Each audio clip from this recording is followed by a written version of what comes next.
my name is Tania Amelinda, and today's video I will discuss about Week 5 material Political Liberty.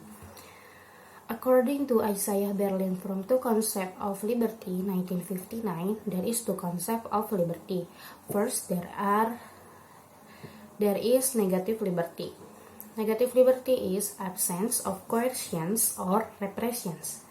When nobody is saying you can't do this, then you have negative liberty. Example, in countries where there is majority religion and minority religion, and the minority don't have freedom to choose their religion because someone else is forcing them to pick a specific religion. 2. There is positive liberty. Positive liberty is presence of means to exercise freedom. When you have the ability to enjoy something, then you have positive liberty. The second one, I will talk about why is liberty important. Liberty as a fundamental aspect of liberal politics. It concerns the extent to which government has control over you. When we talk about political liberty, we usually talk about negative liberty and less about positive liberty. Example, in discussions about hate speech, if there is freedom of speech, that means we are free to speak about anything. But then there is categorizations called hate speech, or usually called in Indonesia, sara. That is a thing that you're not allowed to say. And there is categorization in speech. First, there is hate speech or sara that is not allowed to say, especially in public. 2, there is okay speech, and that is we can allow to say in public especially. When it comes to political system, there are also concerned with positive, giving people the ability to use their freedom. Not just the freedom itself, rather the ability to use it. But after negative liberty is achieved, are we truly free? I'm gonna give an example. First example is some people cannot go to school.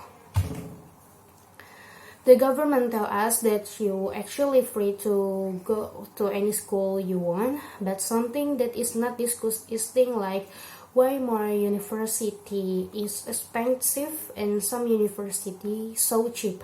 So some people cannot use their freedom to go to any university they want.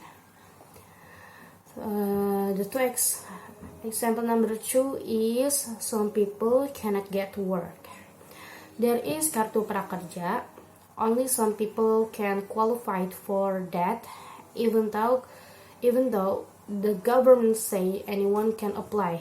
But eventually, only a few people will qualify for that. And example number 3, some people cannot get health care. So, from the example that I give, so are they free? Okay, we move on to the third one. I will talk about how much liberty should we have. First, I will talk about the case. There is a cases about this. I want to talk about. First is the max hole problem. Because of the pandemic COVID-19, the government tell us to use mask if you're going outside house, and there is other people that disagree with mandatory mask wearing policies. Say that actually the government trying to control us because something that we wear, especially that we wear in our own bodies to be our own choice. Two cases. Cases number 2 that I will talk about, there is hate speech problem. When someone's speech is offensive, should it be censored? I think if some offensive word not censored, there will be consequences. you have the freedom of speech, but then you often have this unconscious feeling of not being allowed to say because you feel afraid someone become offended. The next one, I will talk about the principle of liberty.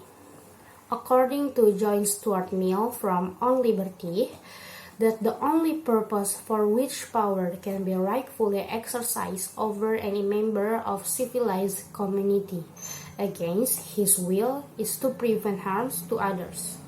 According to Mill, the only thing that should stop us from exercising our full freedom is if that action will harm someone else. We are free to do anything we want, but the moments our action inflicts harms on someone else, that when we should stop, then when we should stop. It's same with speech. You have free to say everything you want, but the moment you start hurting, it's same with speech. You have free to say everything you want, but the moment you start hurting someone, that when you have to stop. That's when your liberty ends. The next one is, I will talk about what is harm. Does harm mean only physical harm, or does it also cover social and psychological harm? You may be offended by something, but if it does not cause damage, should it be considered harm? Should offensiveness be considered as harm? So, in this case, offense is not the same level as harm. If you offended by something, that doesn't necessarily mean that other people should stop talking about it. In fact, something very uncomfortable, but not just because they're uncomfortable, doesn't mean you shouldn't talk about them. Okay, the next one is I will talk about Marx's critiques of liberty. The focus on individual liberty blinds us to achieving collectiveness. Individual liberty is egoistic and reinforces competition among societies. He's more like, if we increase the liberty of every single person, we might actually decrease the liberty of society as a whole. Why? Because we compete too much with themselves, and this, according to Marx, will stop us from achieving this collective identity. If you are indeed free to do anything, yet are still chained by conditions beyond your control, are you still free? If you have more money, you have more positive liberty. But if you don't have enough money, even though you have a lot of liberty around you, you still can't do anything. Conclusion of this week 5 material liberty. There are two types of liberty, positive and negative. Mill's view favors negative liberty, while Marx favors positive liberty.